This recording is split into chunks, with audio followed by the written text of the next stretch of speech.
выводим мирных граждан. 5 человек.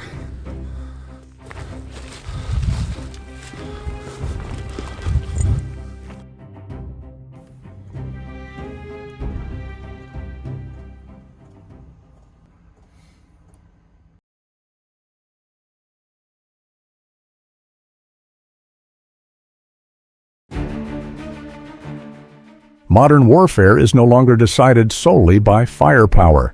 It is also shaped by perception, by presence on the ground, and by control of the visual narrative. In Ukraine, the conflict is not fought only in trenches or airspace. It is also fought on screens, through short videos, through official statements.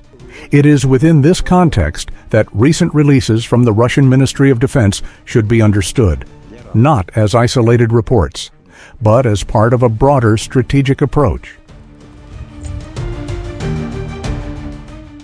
The first case comes from Kupiansk. According to official Russian claims, FPV drone operators detected 2 civilians attempting to leave the city. The area remains unstable. Ground movement is dangerous. Civilian mobility is extremely limited.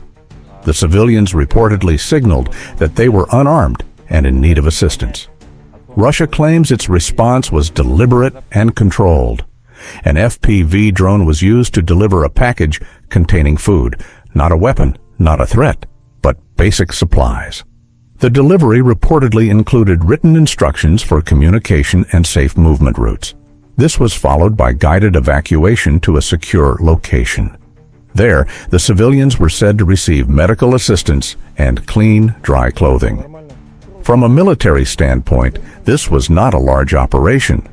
But from a narrative standpoint, it was significant. The message was clear. Russian military technology is presented not only as a combat tool, but as a means of managing civilian risk.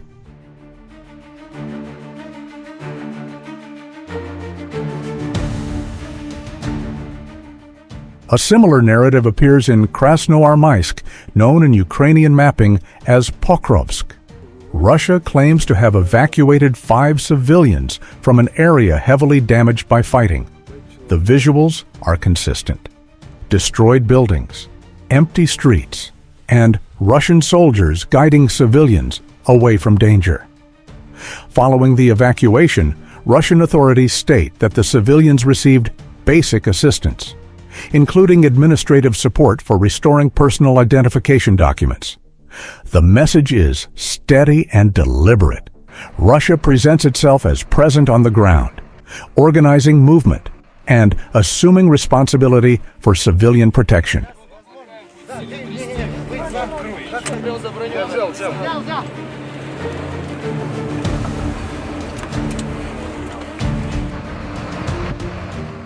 In modern conflicts, every state communicates its version of events. This is not new, and it is not unique to Russia.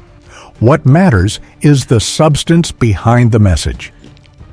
The content released by the Russian Ministry of Defense functions as strategic communication. It is designed to show what Russian forces are doing on the ground, not only engaging militarily, but managing civilian conditions.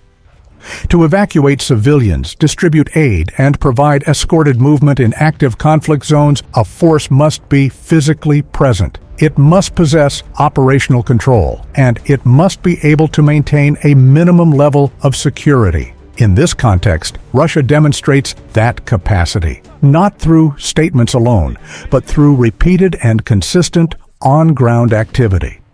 This approach positions Russia not only as a fighting force, but as an actor performing stabilization functions in contested areas. For many observers, this helps explain why Russia currently appears more operationally visible in certain sectors.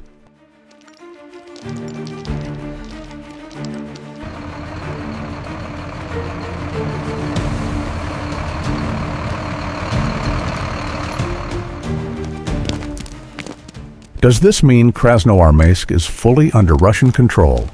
That question remains contested. Russia claims full control has been established.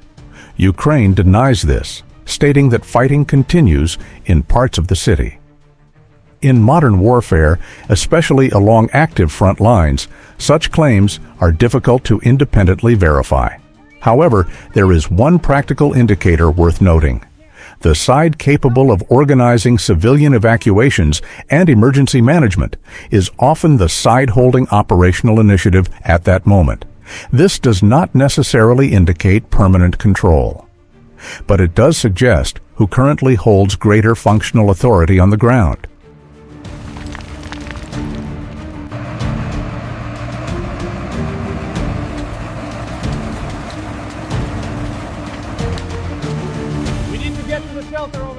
In several sectors, Ukrainian forces have withdrawn under layered pressure, artillery, drones, and logistical strain. In military doctrine, withdrawal does not automatically mean defeat. But when withdrawals occur repeatedly and are difficult to reverse, the impact extends beyond the battlefield. When Ukrainian forces pull back, they lose visual and narrative presence. They are no longer positioned to demonstrate civilian activity in those areas, not due to lack of concern, but due to operational constraints. Russia, meanwhile, fills that space, and in modern conflicts, the actor who remains present controls the narrative.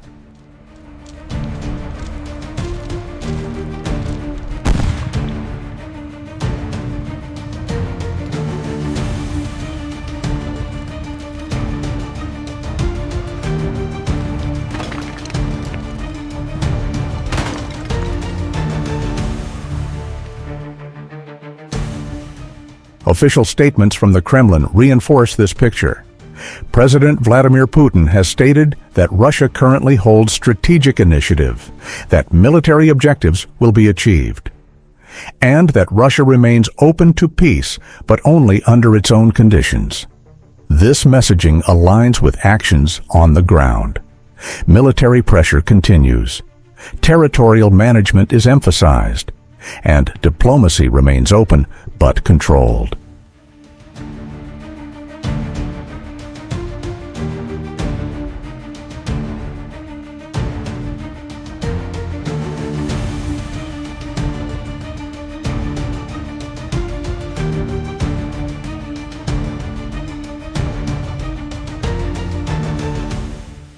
At this point, it is important to pause, not to choose sides emotionally, but to think carefully about what we are actually seeing. The images, the statements, and the actions presented by Russia are part of a broader picture. They show presence, they show organization, and they show an effort to manage civilian conditions in areas affected by fighting. At the same time, this does not mean every claim is beyond question, nor does it mean that suffering has disappeared. War, by its nature, remains destructive for civilians on all sides. What matters is how we read these developments, not through slogans, not through reflexive alignment, but through context. When one side is visibly present on the ground, conducting evacuations and managing daily realities, it shapes perception. When the other side is forced to withdraw, even for tactical reasons, it loses that space. And in modern warfare, space is not only physical, it is informational. This is why it is worth asking deeper questions. What does control actually mean in today's conflicts? How much of power is military and how much is administrative? And how humanitarian actions are used, communicated, and interpreted during war. This video does not claim absolute truth. It does not seek to justify every action, and it does not dismiss the complexity of the conflict. Its purpose is to encourage critical observation, to separate emotion from analysis, and to understand how modern wars are fought not only with weapons, but with narratives. As always, this content is intended for analytical and informational discussion only. It does not promote violence, it does not endorse harm, and it recognizes that civilian lives remain the most vulnerable element in any conflict. The responsibility as viewers is not to accept any narrative blindly, but to think together, to question calmly, and to remain aware that in war what we are shown is always part of a larger story. And that story deserves to be examined with clarity, patience, and perspective.